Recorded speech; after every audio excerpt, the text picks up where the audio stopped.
सीरत अन्नबी सल्लल्लाहु अलैहि वसल्लम। उन्वान, हज्जर असूद कौन रखेगा। आखिरू सब्बीत अल्लाह में जुमा हुए उन लोगों में वो अमिया बिन मगीरा था, इसका नागुना हुज़ैफा था। कुरैश के पूरे कबीले में ये सबसे ज़्यादा अमर वाला था। ये उम्मुल मुमिनीन सैयदा सिन लाम मीम हे का बाप था। कुरैश के इंतहाई शरीफ लोगों में से था। मुसाफिरों को सफ़र सामान और खाना वगैरह देने के सिलसिले में बहुत मशहूर था। जब कभी सफ़र करता तो अपने साथियों के खाने पीने का सामान खुद करता था। उस वक्त इस शदीद झगड़े को ख़त्म करने के लिए इसने एक हल पेश किया। इसने सबसे कहा, ए करीश के लोगों, अपना झगड़ा ख़त्म करने के लिए तुम यूं करो का हरम के सिफा नामी दरवाजे से जो शख्स सबसे पहले दाखिल हो, इससे फैसला करा लो। वो तुम्हारे दरमियान जो फैसला करे वो सब इसको मान लें। ये तजवीज़ सब ने मान ली। आज इस दरवाजे को बाब अस्सलामु कहा जाता है। ये दरवाज़ा रुकन यमानी और रुकन सूद के दरमियानी हिस्से के सामने है। अल्लाह की कुदरत के इस दरवाजे से सबसे पहले हुज़ूर नबी सल्लल्लाहु अलैहि वसल्लम तशरीफ़ लाए। कुरैश ने जैसे ही आपको देखा, पकाराट है, ये तो अमीन हैं, ये तो मोहम्मद हैं, हम उन पर राज़ी हैं।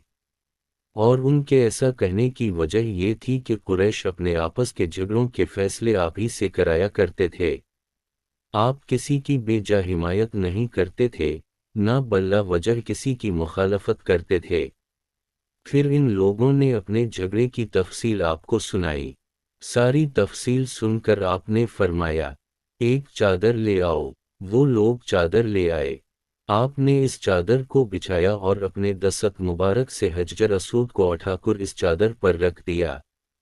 इसके बाद आपने इरशाद फरमाया, हर कबीले के लोग इस चादर का एक एक किनारा पकड़ लें, फिर सब मिलकर इसको उठाएं। इन्होंने ऐसा ही किया। चादर को उठाए हुए वो इस मकाम तक आ गए जहां हज्जर असूद को रखना था। इसके बाद नबी अकरम ने हज्जर असूद को उठाकर इसकी जगह रखना चाहा, लेकिन उसी वक्त एक नजदी शख्स आगे बढ़ा और तेज आवाज में बोला, बड़े तज्जुब की बात है कि आप लोगों ने एक कम उम्र नौजवान को अपना रहनुमा बना लिया है, उसकी इज्जत अफजाई में लग गए हो। याद रखो, ये शख्स सबको गिरोहों में तकसीम कर देगा, तुम लोगों को पारा पारा कर देगा। करीब था कि लोगों में उसकी बातों से एक बार फिर झगड़ा हो जाए, लेकिन फिर खुद ही इन्होंने महसूस कर ली कि हुजूर सल्लल्लाहु अलैहि वसल्लम ने जो फैसला किया है वो लड़ाने वाला नहीं, लड़ाई ख़त्म करने वाला है।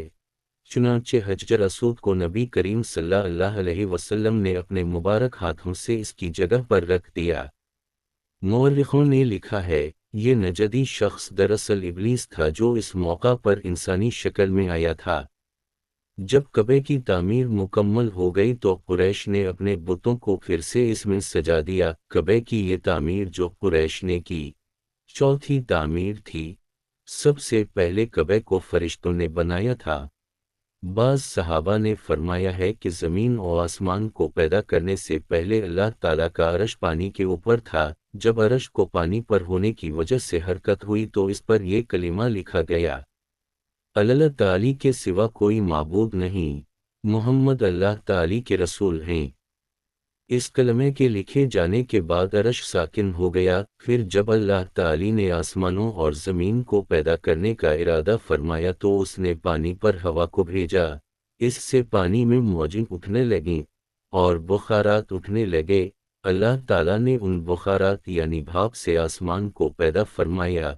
फिर अल्लाह ताला ने काबा की जगह से पानी को हटा दी, जगह खुश्क हो गई।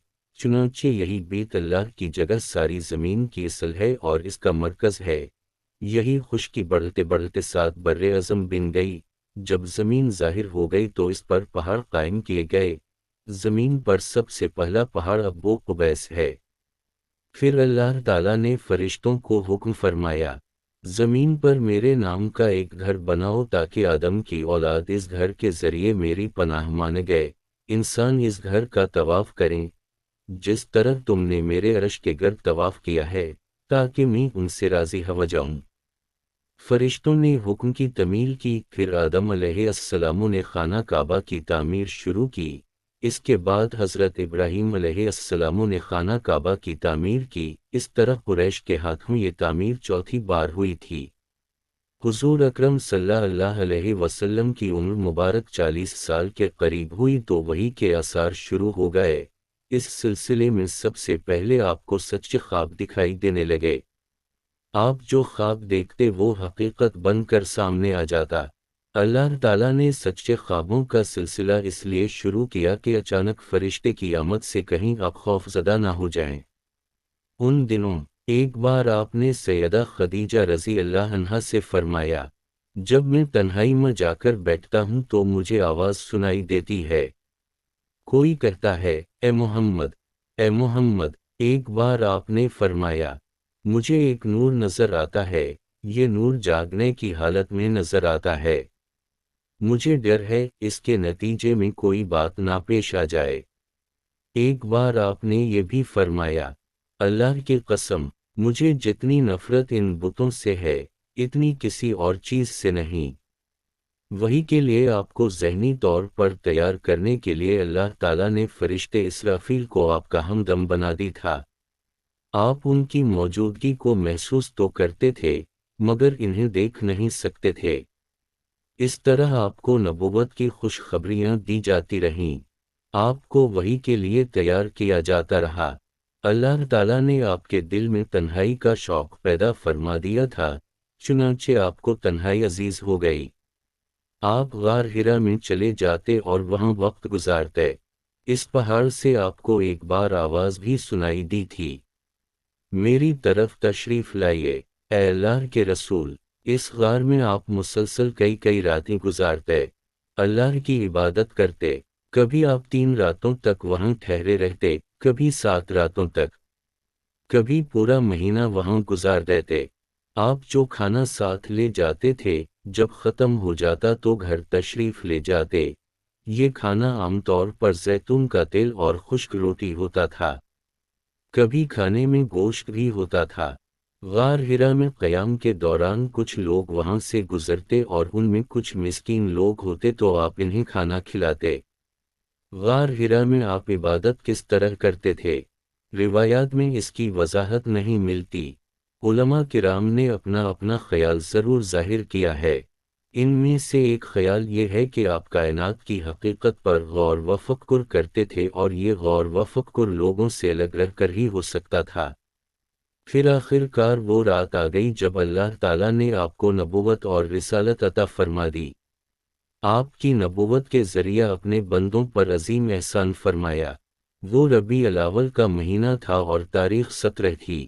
بعض علماء نے یہ لکھا ہے کہ وہ رمضان کا مہینہ تھا کیونکہ قرآن رمضان میں نازل ہونا شروع ہوا تھا۔ 8ویں اور 30 تاریخ بھی روایات میں آئی ہے اور یہ پہلا موقع تھا جب جبرائیل علیہ السلام وحی لے کر آپ کی خدمت میں حاضر ہوئے۔ اس سے پہلے وہ آپ کے پاس نہیں آئے تھے۔ جس صبح جبرائیل علیہ السلام وحی لے کر آئے وہ پیر کی صبح تھی اور پیر کی صبح ہی آپ اس دنیا میں تشریف لائے تھے۔ آپ فرمایا کرتے تھے، پیر کے دن کا روزہ رکھو کیونکہ میں پیر کے دن پیدا ہوا، پیر کے دن ہی مجھے نبوت ملی۔ بہرحال اس بارے میں روایات مختلف ہیں۔ یہ بات طے ہے کہ اس وقت آپ کی عمر مبارک کا 40واں سال تھا۔ آپ اس وقت نیند میں تھے کہ جبرائیل علیہ السلام تشریف لے آئے۔ ان کے ہاتھ میں ایک ریشمی کپڑا تھا اور اس کپڑے میں ایک کتاب تھی۔